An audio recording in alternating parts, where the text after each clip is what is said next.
Have you heard of Chat GPT-4? It's the latest buzz in the AI world and it's finally out. Hey guys, welcome back to Northstar AI. I feel so excited to talk and share with you this latest language model from OpenAI.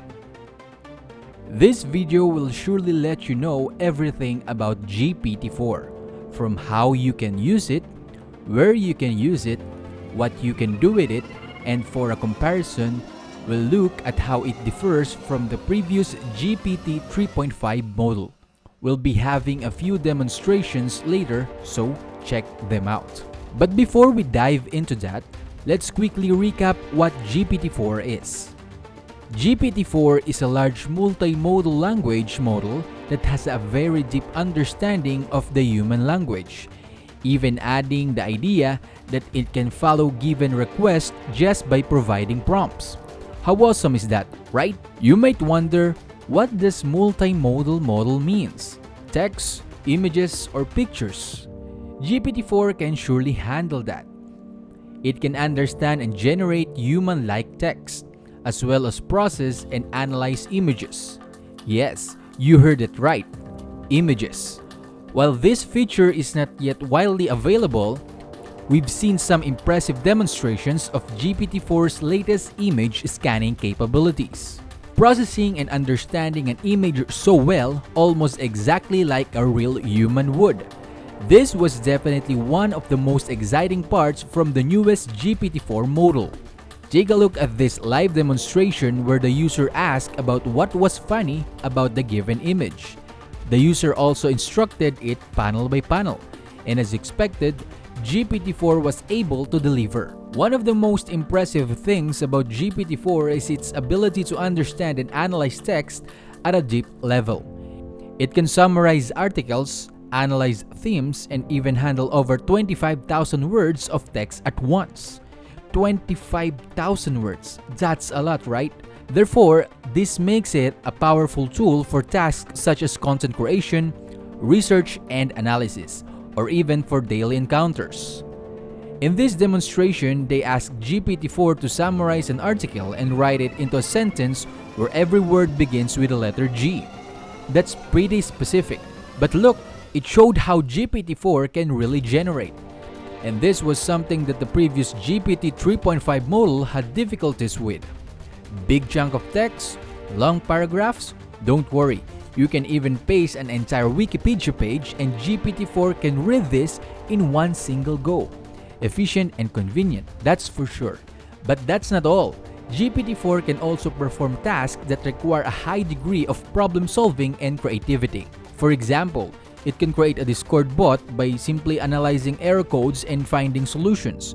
Just paste the error code and GPT-4 can surely help you identify where the error is coming from. It can also help you solve it. Another demonstration from OpenAI showed how it can generate a working website from a hand-drawn mockup. This will also show us a preview on how the image scanning capability of GPT-4 works. Of course, GPT-4 is not perfect. It still has limitations, such as its training ending in September 2021. This means that it may not have access to the latest informations and trends in certain fields. If you'd like to know more about information or anything beyond September 2021, sadly, GPT-4 cannot generate them for you. Additionally, GPT-4 is still an AI model and make mistakes, so it's important to identify and correctly input the prompts to be used. Now, we will be testing it by using examples provided on the website. The first example is to explain the plot of Cinderella in a sentence where each word has to begin with the next letter in the alphabet from A to Z, without repeating any letters. The default one is GPT 3.5 and it's currently available to Chat GPT+ users. It shows here that it's pretty good at reasoning, it's pretty good at conciseness, and it's very fast, as its speed shows. We also have here the legacy GPT 3.5 model, and similarly, it's also pretty good at reasoning, but it's a little bit slower. It's showing that it's very bad at conciseness too. Lastly, we have the new GPT-4. Comparing it to the different models, it's the best at the reasoning, it's very good for its conciseness, but Look at how it shows. It's a bit slower than the default GPT 3.5 model.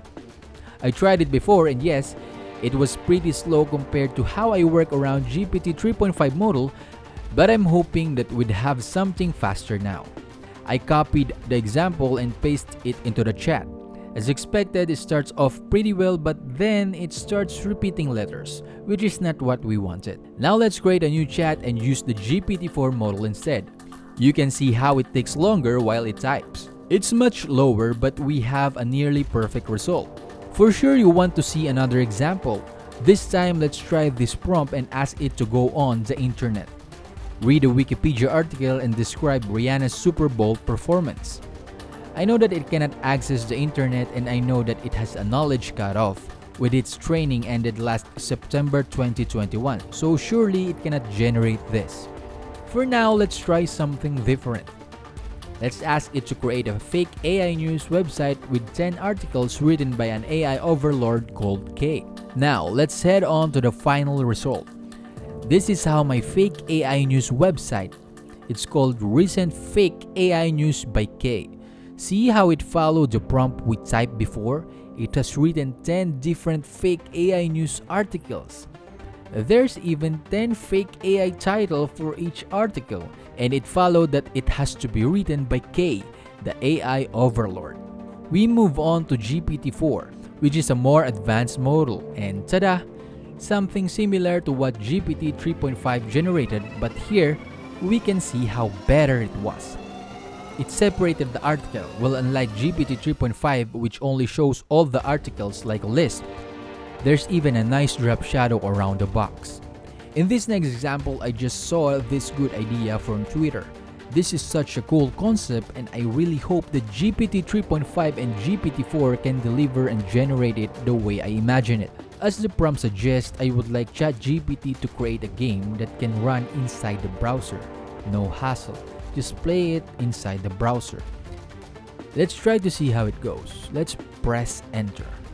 Now what we got here is the whole page of code, but nah, it would be more convenient if it can generate the full code into an easy to copy and paste box, right? Of course, we'd prefer it to be in one single code window. Let's try and see if it can work on it. Unfortunately, it did not generate what we requested, but let's try it again, asking it to merge all the code together in one page. And okay, I think it understood it better. We have to save the file. Let's try to rename it as pong3.5.html. Click save, open it in the browser, but whoa, what is this? It's a bit chaotic and out of control. What's happening? Nope, this was not what I have visualized this to be. This was not what I was expecting. It's out of control. Look at how fast the game goes.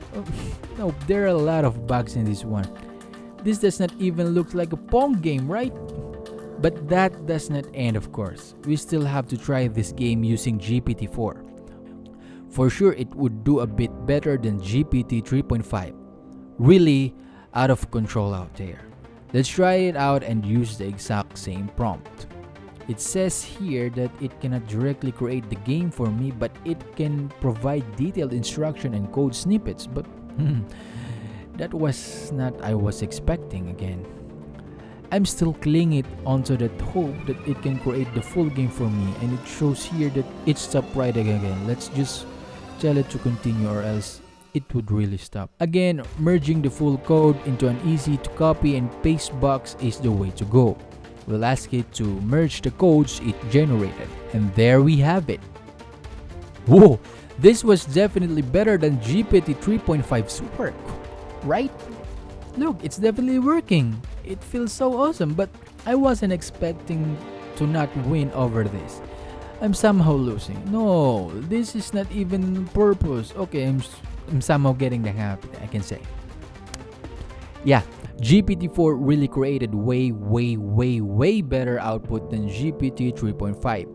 Things are working so well. The game is working, the paddle is controllable.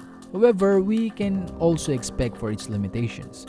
We ask for it to be colorful, we ask it for a reset button, but this clearly does not show anything from it.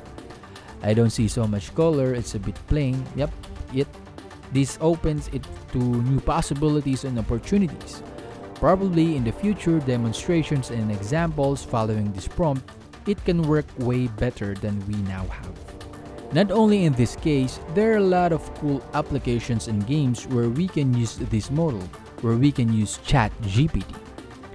I was impressed by how GPT 3.5 and GPT 4 were able to generate codes for me, even though I have no experience in game development or programming.